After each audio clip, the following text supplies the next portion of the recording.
Também, meus amigos, é uma alegria poder participar desse vídeo com vocês, compartilhando da graça do Senhor Jesus em dias difíceis e turbulentos que nós enfrentamos no nosso dia a dia. A grande pergunta que se faz é: por que tanta angústia, tanto sofrimento, por que tanta apreensão? As Escrituras nos trazem algumas respostas interessantes. O Senhor Jesus, no próprio texto bíblico, lá no livro de João, capítulo 16, ele falou das aflições que são comuns ao cristão no tempo em que está peregrinando aqui na terra. E quando nós falamos em peregrinação, nós lembramos do detalhe que a Bíblia ensina de que nós não somos desse mundo. Não viemos aqui para ficar. Esse mundo não nos pertence, esse mundo não nos aceita, porque nós somos de uma linhagem de fé. E essa linhagem de fé nos faz ser diferentes, nos faz ter comportamentos diferentes, ter pensamentos diferentes. E as aflições, em primeiro lugar, vêm por causa da nossa posição cristã. Como cristão, não significa que nós estaremos isentos de sofrimento. O exemplo está aí desse caso da pandemia que toma conta do mundo. E essa pandemia, ela não se está se colocando apenas sobre os ímpios, mas essa pandemia, ela está se colocando também sobre os crentes, sobre os judeus, sobre as pessoas de qualquer religião. Não são apenas os ateus que são acometidos, mas principalmente os cristãos também têm sofrido com a pandemia que tem assustado o mundo. Então, meus amigos, em primeiro lugar, nós sofremos por causa de nossa fé. Em segundo lugar, nós sofremos por causa das nossas escolhas. Quando nós escolhemos de forma errada, em algum momento da vida, nós vamos ter que encarar algum sofrimento dentro da lei da causa e consequência. E as Escrituras não negam isso. O apóstolo Paulo, quando escreve na carta dos Gálatas, Paulo usa a lei da planta e da colheita. Aquilo que o homem plantar, ou que o homem semear ou plantar, ele vai ceifar. E a ceifada é a ideia de colheita. Não se engane. E até ele vai usar lá um verbo bem interessante, dizendo que de Deus não se deixa escarnecer. Então perceba que não se encarnece de Deus. Ele está dizendo que as nossas escolhas, as nossas decisões, elas são livres. Você pode decidir fazer o que você quiser. Entretanto, meu amigo, para cada decisão que você toma, eu e você não devemos esquecer que nós iremos ter consequências para cada uma delas. Terceiro lugar, nós sofremos por causa da nossa condição humana. A Bíblia diz que quando nos convertemos, nós estamos livres do poder do pecado. Nós estamos livres da condenação do pecado. A Bíblia diz que nós estamos livres da influência do pecado, mas não da presença dele. Não estamos ainda num corpo glorificado. Por isso, meus amigos, é que nós adoecemos, é por isso que nós sentimos dores, é por isso que nós nos angustiamos, nós sentimos dificuldades no nosso dia a dia, é por isso que nós enfrentamos a dor, enfrentamos as crises econômicas, as crises de relações interpessoais, nós enfrentamos as dores comuns que um ser humano é capaz de sentir.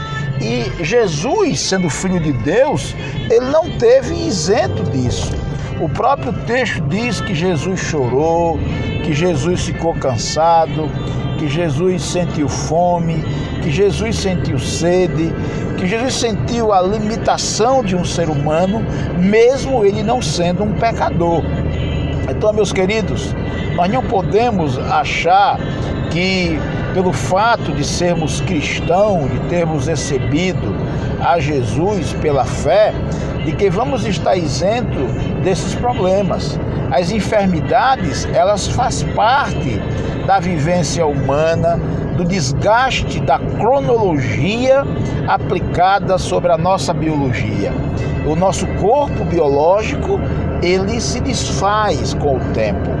Observe que você que está com 30 anos, você não tem mais o vigor de quando você tinha 15. Observe você que tem 50, que você não tem mais vigor do quanto você tinha 30.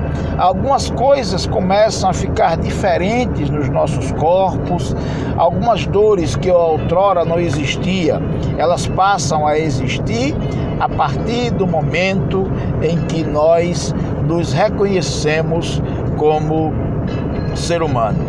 Significa que Deus abandonou a você? Não. Significa que Deus deixou de cumprir as suas promessas conosco? Também não. Significa que a sua palavra está sendo cumprida. Ele vai dizer das aflições, ele vai dizer das lutas, ele vai dizer do sofrimento. E aí algumas pessoas começam com aquela história da vitimação. Se vitimando, é porque eu estou sofrendo demais, é porque Deus me abandonou, é porque Deus não liga mais para mim, é porque Deus não ouve mais as minhas orações, é porque Deus não me responde mais. E algumas pessoas começam a se vitimar e até a culpar Deus por suas próprias mazelas, e elas não entendem ou não querem entender que ainda são humanas. Então, meus amigos, meus irmãos, meus queridos, nós precisamos compreender essa verdade. Não há como escapar de algumas situações nessa vida. A Bíblia diz que há uma esperança para o cristão de não enfrentar a morte. Mas essa esperança, ela é uma esperança que está relacionada com a parousia, com a vinda do Senhor Jesus. Aí a Bíblia diz que no momento do arrebatamento da igreja, aqueles que estiverem com Cristo e em Cristo, eles serão livres do enfrentamento da morte e serão glorificados antes que morram. Entretanto, meus queridos, enquanto Jesus não vem, enquanto a parousia não acontece, enquanto o arrebatamento não acontece, Salomão já dizia em Eclesiastes que a morte vem para todos. Hebreus disse que ao homem está determinado morrer uma vez, vindo depois o juízo. Mas, se Jesus voltar hoje, nós temos a certeza de que muitos ou todos os cristãos que estão vivos nessa época, nesse tempo, eles não enfrentarão a morte. Até mesmo o apóstolo Paulo disse, olha, vai chegar o momento que nem todos dormiremos, mas todos seremos transformados. E Paulo utiliza ali no grego uma palavra muito interessante, que é a palavra metamorfos, né? É um verbo que é traduzida ou transliterado para português como sendo uma transformação, uma metamorfose, né? É a ideia de transformar uma coisa em outra.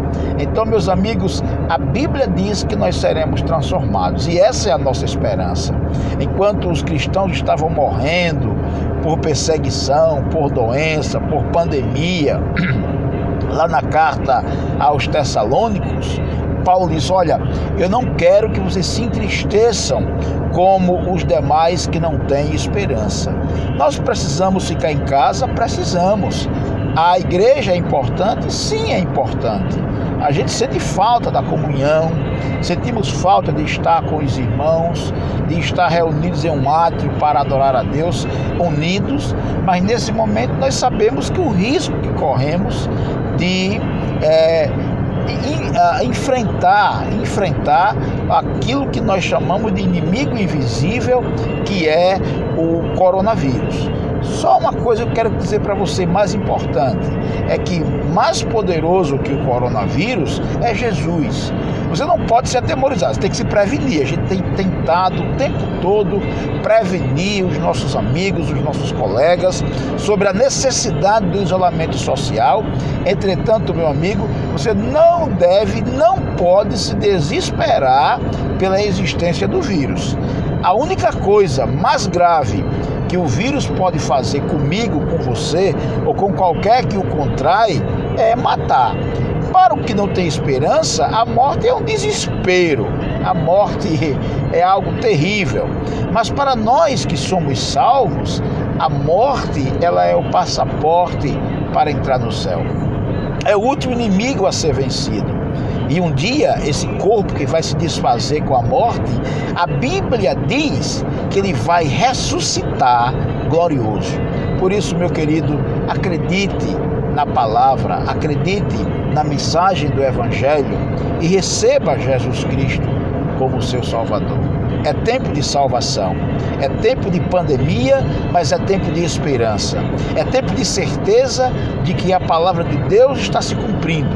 É tempo de certeza de que Deus honrará a fé daqueles que têm confiado nele.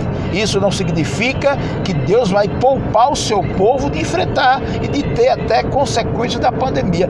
Não, mas que a nossa esperança diante da volta de Cristo há algo iminente, diante da morte, que pode ser iminente para quem contrai o vírus do corona, nós podemos ter a certeza de que iremos estar na glória com o Senhor. Que Deus te abençoe e que a esperança da glória te fortaleça para enfrentar as dificuldades, os dilemas, os problemas e as dores e as coisas terríveis que acontecem nessa nossa existência. Que a graça do Senhor seja sobre a sua e a minha vida, é a minha oração.